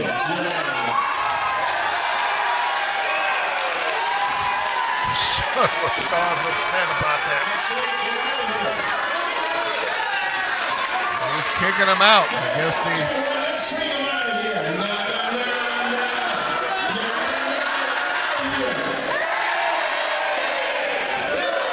Alister Crowe and Elrod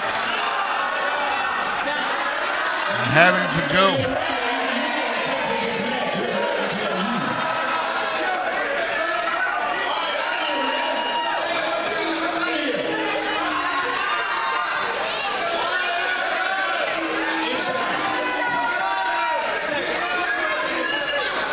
I'd have to think that doesn't sit well with Angel. It doesn't sit well with her either.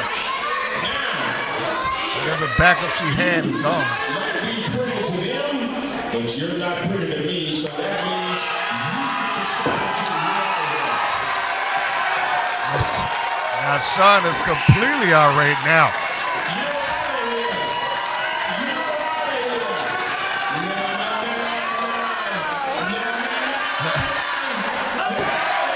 This has been a terrible night for Angel.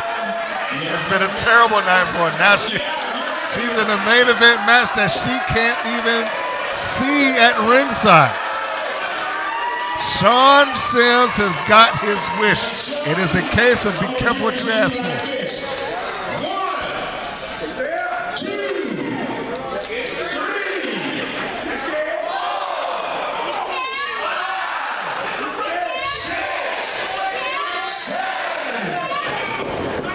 Oh, I think Sean might have wanted to slide in and slide back out, but Darkmon was too fast for that. This is everything that Darkmon wanted. Just tossed him in, drove his body over to Sean. Revenge is on the monster's mind. And every tool that Sean had has been taken away from him. Elrod's been taken away. Alister Crowe's been taken away. And even Angel herself, his own manager, who I know she wanted to be here at ringside, has been taken away. He may be going for a choke slam right now. Sean just broke the grip and slid out of the ring.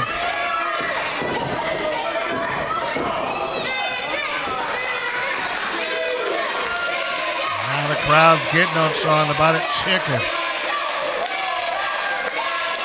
Well, for some time now, whether that be in public or whether that been in the back, he had been carrying on about he never got his chance. He never got his opportunity.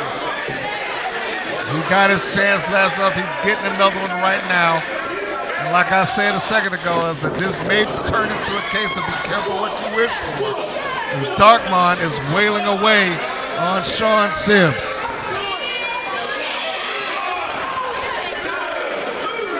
Crowd counting along with Darkmon as he punches Sean Sims in the corner. A little bit off screen, but we know what's going on. Darkmon has got what he has asked for. Sean Sims got what he asked for, but not quite the way that he wanted. No. And there's not many people in APCW or anywhere that you see can hurl Sean Sims across the ring like that just happened. He is screaming in pain. There's one thing that we know that Darkmon, people might be cheering him right now, but he is not shy about pressing the rules. And again, Darkmon hurls Sean Sims from one side of the ring to the other. And now he's got his foot on Sean's hands. Big right hand, right to the stomach, the face. Sean is trying to find something. You can see those boxing shots going right there to the chest of Darkmon, but that one forearm shot evened that up.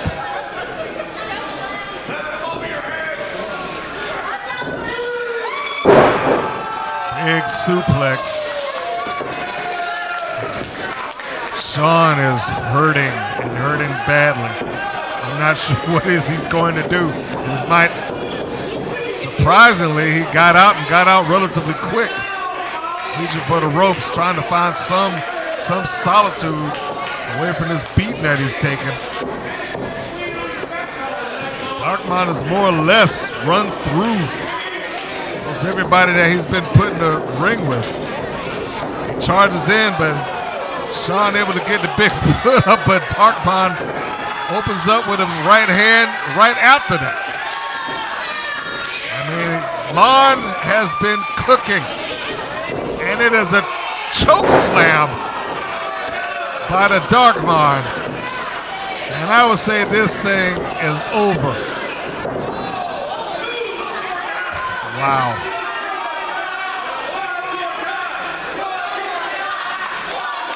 Maybe it's just the willpower of Sean Sims, his desire to be the champion at all costs. Somehow he found it in himself to kick out and choke slam the dog. Now he's begging off. When was the last time you seen Sean Sims beg off from anybody? He's raking the eyes. And maybe that was just a fake out. Raking the eyes, drove his head to the turnbuckle and a German suplex. Sent Darkmon across the ring. He's going for the cover. Darkmon kicks out. This is his one chance here. The chance that Sean is looking for. He knows Darkmon can dish out incredible amounts of punishment, and he can also take incredible amounts of punishment. He's going to have to dig deep in that arsenal if he wants to somehow not just survive but win. Darkmon is calling for the power of the audience. Sean now beating down Darkmon. He's in the corner. Oh, with everything he had. And it took him driving his own body down, but everything he had, he slung Darkmon into the turnbuckles. And just at the one, when it didn't even make it to just a one count, Darkmon got out of it. Sims is looking for something. Nice going up, chin lock, driving the knee into the back of Darkmon. Certainly cannot be looking for a submission out of Darkmon. And the times I've seen this man wrestle, whether it be here in APCW or elsewhere, I've not seen him give anything up. Sims right into the hair of Darkmon. Darkmon's trying, or Sims, I should say, trying to prove that he is not the monster that he claims to be.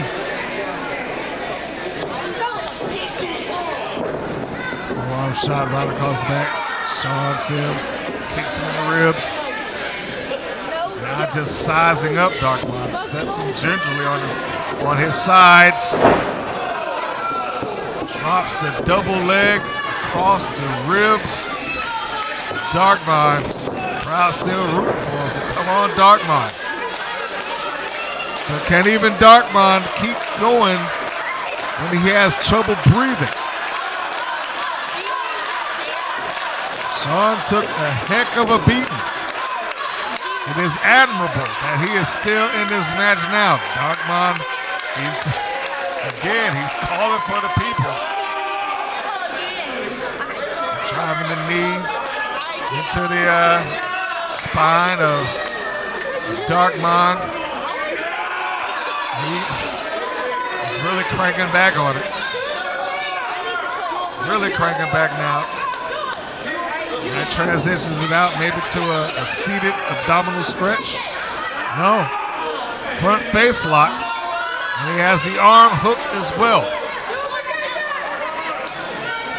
In this position, he won't even have to worry about a tap out or a verbal submission. If he can put Darkmon out, it looks like the big man is going limp. This may be the way to win. He's cutting off his oxygen. Darkmon not giving it in. Not giving up yet. Crowd's chanting Darkmon. Front face lock was applied well, but it wasn't enough to keep the big man down. He just turned it to a Northern Light suplex. And Sean Sims found his escape. Just managed to get out.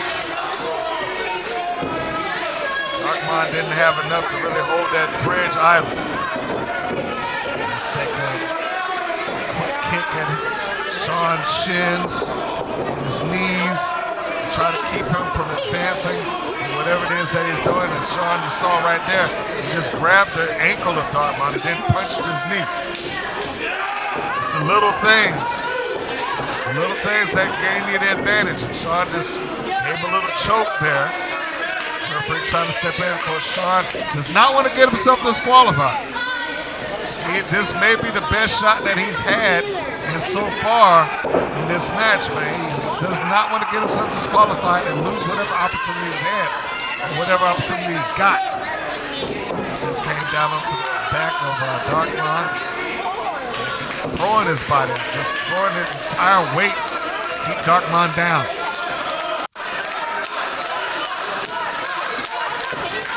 Darkmon trying to find his way up. Sean also trying to find his way up.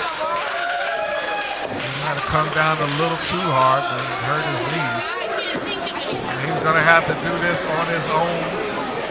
As, again, we saw earlier, the entirety of Angel's Army was booted out of here by Teddy Long in an effort to make this an even playing field, despite what Darkmon asked for. Darkmon's calling for another choke slam. He survived the first one, did Sean? Can he survive a second? My answer would be no. It doesn't look like he can even get to his feet. Darkmon's going over there to help him. He grabs him by the throat. He's trying to hoist Sean up. He gives him up. Sean with a punch with not a lot of impact on it, but Darkmon evens that up with a knee lift, now forearm shot, another forearm shot. Sean fires one. Now they're just exchanging blows. Maybe this time he's expended the big man. It's gone further than you don't see Darkmon actually do. And Sean is winning this. He's winning this slugfest and beating Darkmon down. How many men have tried and been able to do that to the big monster? somehow Sims looks like he has new life. Darkmon is weary. Now it's he who is fighting, but doesn't have a lot of oomph on those shots. He's trying his best to get something going, trying to get something behind it. Sean tried to return the blow. Darkmon blocks it again. Blocks it the third time. These elbow shots are rocking Sims. The two big men here might be giving everything they got, and giving too much. Sean whips him around, hooks the waist lock, maybe trying to go for a German suplex. Darkmon's blocking it. Rose goes into the ropes. Sean tries to roll him up. Darkmon uses the strength to hold on. Make sure that he doesn't go down. And this time he holds onto the ropes and shakes Sean off. Sean grabs it again. And a German suplex, he bounced back up. This is why Darkmon is who he is. A big shot and another one. And he drops Sims like a tree. I don't know where this strength is coming from Darkmon, but he's got it from somewhere. And he's calling for the choke slam. This will do it. Not a choke slam, a choke back breaker. The crowd is saying one more time. That may be the thing that appeases Darkmon. One more time. Got Sims up. He's calling for the corner. This is what put Sean down the last time they faced each other.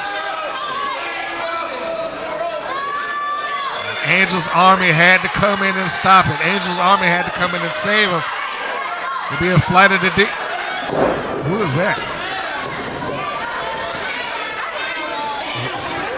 Who is that? Somebody just rushed out and a roll. What the? Somebody just rushed out in a hoodie and jeans from the back. And Alister Crowe coming casually walking out. It couldn't have been him, and it's too small to be Elrod. Sean Sims has just won the championship. A fast roll-up and a 1-2-3, and it's over. Sean Sims has just won the APCW championship, the championship he's chasing. He said he waited 2 years for this opportunity. He had a match for it before and wasn't able to secure it, and Angel's got her championship. She's got a championship back in her army. And Darkmon is not going to let this slide. He's got Angel by the hair. And the Crowe's coming. A quick backhand, and it puts Alister Crowe down. And Angel's being forced into the ring. And Alister again trying to stop Darkmon, but it's not there. It's Sean's either out of breath and he's not making any effort to try to get in Darkmon's way. Darkmon's got her up for a choke slam. And down Angel goes. Well, I was saying that she got her championship back into back into Angel's Army, back into her group. But she just got it and she paid for it. She paid for it with her body. She paid for it with a choke slam. Darkmon may have lost his title, but he just gave a punctuation to this entire situation. Angel was happy. She was elated. The championship win turned her entire night around. She was 1-3, and what a one it was. They won the championship. She just paid for that victory. I don't know who that hooded individual was. I Like I said, physically, it couldn't have been Elrod. And we see Alister Crowe here. He couldn't have changed clothes that quickly.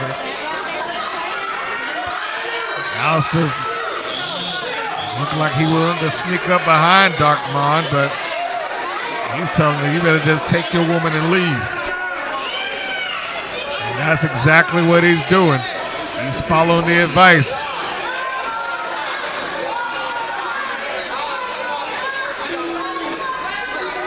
His championship is gone.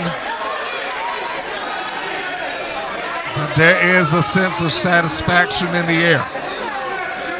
There's a sense of satisfaction with Darkmon and the crowd. That Angel got hers.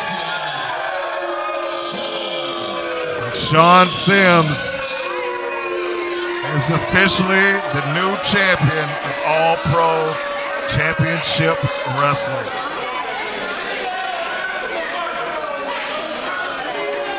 Did it by the skin of his teeth.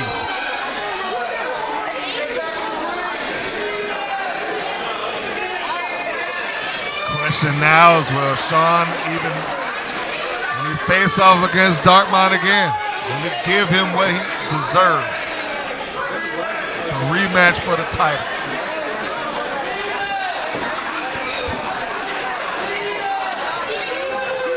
Darkmon is not too happy about it, but like I said, he got a little bit of satisfaction.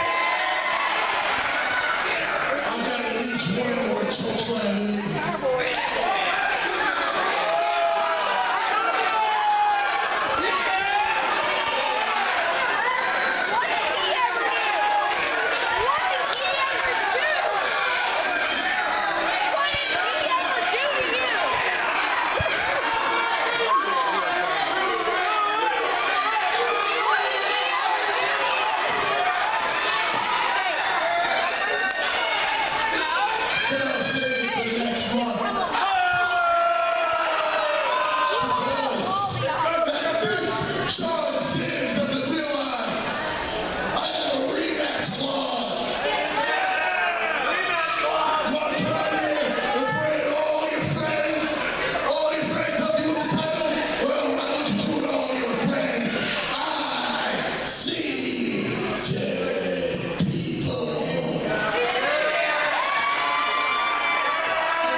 That's it.